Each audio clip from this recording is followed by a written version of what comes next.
최근에 힌맨 문서를 공개한다라는 판사의 판결이 나온 후에 XRP의 분위기가 좋습니다. 이런 상황 속에서 추가적인 소식들 나와서 인사를 드려보고 있는 크립토 토마토입니다. 첫 번째로 리플사와 SEC 간의 소송을 그동안에 계속해서 꾸준히 업데이트를 해왔었던 제임스 필란 변호사 같은 경우는 힌맨 문서가 다름 아닌 6월 6일에 공개될 수 있을 것으로 예측을 했습니다. 왜냐? 법원 측에서 힌맨 연설에 대한 공개 또는 기각 결정이 확정되면 21일 이내에 자료를 공개하도록 지시를 했기 때문, 따라서 21일째 되는 6월 6일에는 이 자료를 열람할 수 있을 것이다라고 예측을 한 것입니다. 자, 정말 기대가 많이 됩니다. SEC의 더러운 치부가 만천하에 공개가 되는 순간 전세계 암호화폐 투자자들 같은 경우는 환호성을 지르게 될 것 같습니다. 다음으로는 변호사들의 의견 들어보는 시간 또 갖도록 하겠는데요. XRP 및 리플사의 우호적인 호주에 있는 변호사 빌 모건 같은 경우는 이야기하기를 리플랩스가 XRP 기반 국경 간 결제 솔루션인 ODL에 고객사들에게 판매한 XRP는 투자 계약으로 볼 수가 없다. 따라서 XRP 자체는 증권이 될 수 없다. 자, 물론 과거의 프로그램 및 기관 대상 XRP 판매는 다른 관점에서 볼 수 있겠지만은 최근 XRP 판매 그리고 지금 현재 XRP는 증권이 될 수가 없다. 그리고 이를 판사 아날리스 토레스도 인정을 했다.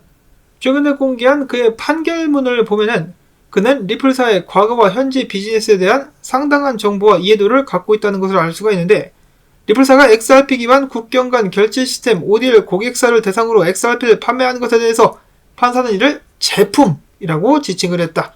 또 투자 계약 여부를 판단하는 하위 테스트는 언급조차 하지 않았다라고 이야기를 했습니다. 물론 지나치게 확대 해석할 필요는 없겠다라는 말을 덧붙이기도 했었고, 자, 그 다음에 많은 변호사들이 최근 판결문을 토대로 해당 소송의 종료가 가까웠음을 알 수 있다라는 의견들을 밝혔습니다. 그놈의 변호사들의 의견 지겹다라고 생각할 수 있겠지만 그래도 한 번씩 보도록 하겠습니다. 첫 번째로는 친암호화폐 변호사인 프레드 리스폴리라는 사람은 이야기하기를 약식 재판에 대한 판결이 가깝다. 특히 힌맨 문서를 봉인하지 않는다는 판사의 판결은 주목할 만하다. 해당 문서를 통해서 긍정적인 측면과 부정적인 측면이 드러날 수가 있다.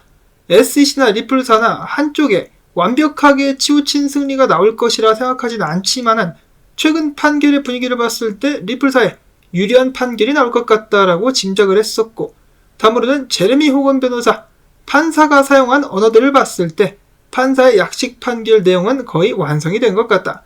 승소일 수도 패소일 수도 혹은 앞전 변호사가 언급을 한 것처럼 한쪽에 치우쳐지지 않고 여러 부분들에서 부분적인 승리를 할 수도 있겠다. 이런 모호한 상황에도 불구하고 리플사가 만약에 패소한다 할지라도 XRP 투자자들은 진정한 승리자로 떠오를 수 있을 것이다. 뭔 개소리야. 이어서 은퇴한 증권 관련 변호사이자 SEC에 대해서 잘 알고 있다라는 마크 페이걸 같은 경우는 이야기하기를 대체로 리즈 폴리 변호사와 의견을 같이 하지만은 그렇다 할지라도 최근 판결이 리플사에게 호의적이기만 한 것인지 아니면은 법원이 재판 중에 관련 문제를 해결할 의도에서 해당 판결을 내린 것인지에 대해서는 아직 확실치가 않다라는 평가를 내리기도 했었습니다.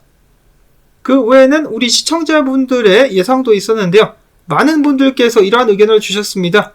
일단 판사 같은 경우는 리플사의 승리로 점을 치고 있고, 그렇기 때문에 SEC로 하여금 니네 버텨봤자 좋을 거 없으니까 리플사와 합의하라는 신호를 주기 위해서 힌맨 문서 공개를 명령했다라는 의견들이 있었습니다. 전체적으로 리플사에게 긍정적으로 유리한 쪽으로 돌아가고 있다. 게리 겐슬러 이 또라이의 종말이 머지 않았다는 것이겠죠. XRP 가격 같은 경우도 그냥 올랐다 맥없이 떨어지는 것이 아니라 지금 잘 버티면서 고점을 높여가고 있는 긍정적인 상황.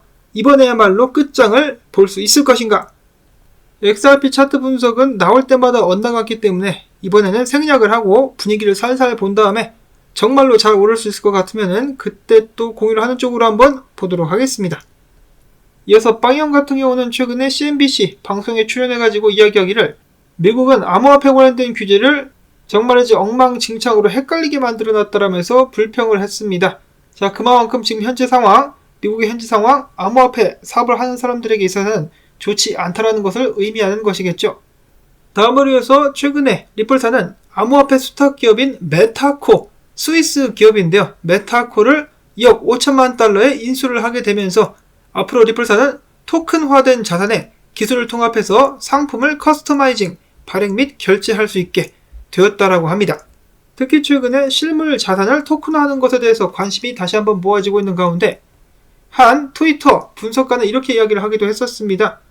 리플사는 최근에 부동산을 토큰화하는 것에 대한 쇼케이스를 보여주고 있다. 부동산에 등록된 이름, 아이디, 세금 번호 등등을 블록체인에 저장한다. 이뿐만 아니라 이산화탄소 배출량, CBDC, 디지털 아이디 등도 블록체인에 저장하고 있다. XRP 레저를 이야기하는 것이죠. XRP가 좋든지 싫든지 간에 이렇게 실제 사용 사례를 늘려가고 있기 때문에 나는 XRP에 엄청나게 투자를 했다 라고 이야기를 하기도 했었습니다. 자, 그런가 하면 CBDC 관련된 업데이트도 있었죠. 홍콩 통화청에서 디지털 홍콩 달러 파일럿 테스트에 착수한다라고 밝혔습니다.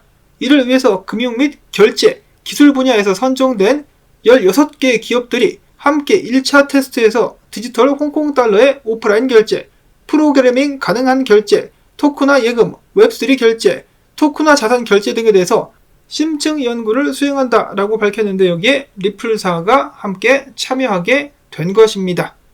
그런가 하면은 리플사 같은 경우는 CBDC 발행 플랫폼도 이번에 가동을 드디어 시켰다라고 하는데요. 중앙은행들을 위한 플랫폼, 해당 플랫폼은 여러 나라 중앙은행들, 정부, 금융기관들의 독자적 디지털 화폐 발행을 돕는 기능과 역할을 수행하게 될 것이라고 합니다. 이를 통해서 CBDC의 발행, 배포, 상환, 토큰 소각 등 CBDC에 관한 맞춤형 종합관리 서비스를 제공하게 될 것이라고 하는데요. 계속해서 중앙은행들과의 관계를 발전시키면서 CBDC 관련된 사업을 확장해 나가고 있습니다. 나중에 CBDC가 출시가 되었을 때 CBDC 간의 교류가 활발해지는 과정 속에서 브릿지 커런시로 XRP가 활용되는 것을 최종 목적으로 하고 있는 것이죠. 다행이라고 해야 될지 행운이라고 해야 될지 모르겠습니다만은 각 나라가 슬슬 이 달러의 그늘에서 벗어나려고 노력을 하고 있는 과정 속에서 리플사의 CBDC 사업 계속해서 성장해 나가고 있습니다. 그리고 조만간에 이 소송에 관련해 가지고 리플사에게 유리한 판결이 나올 수 있다면 XRP가 더욱더 힘을 받을 수 있는 계기가 될 수 있지 않을까 라는 기대감을 한번 가져보면서 근데 XRP 올라갈 때마다 너무 팔더라. 파는 사람들이 굉장히 많더라고요. 이런 물량들 부디 잘 소화를 시킬 수 있어야 될 것 같습니다. 일단 장기적인 전망은 좋은 것 같다. 긍정적이다라는 말씀을 드려보면서 나온 정보들 도움되셨다면 광고 한 편만이라도 마지막까지 틀어주기 토마토 채널에 큰 도움이 됩니다. 여러분들께 부탁을 드리면서 저는 다음에 새로운 소식 가지고 또 인사를 드리도록 하겠습니다. 안녕히 계십시오.